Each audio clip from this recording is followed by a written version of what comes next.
The goal of Riverwatch is to improve the health of the Shoalhaven River. It's as simple as that. And we all love the river. One of the things we do to protect the riverbanks is to plant mangroves.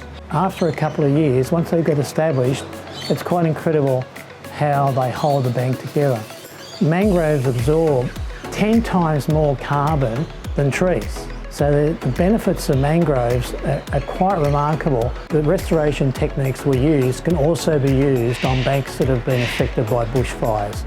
So there's a lot of similarities between doing normal bank restoration work and bank restoration work in fire-affected areas.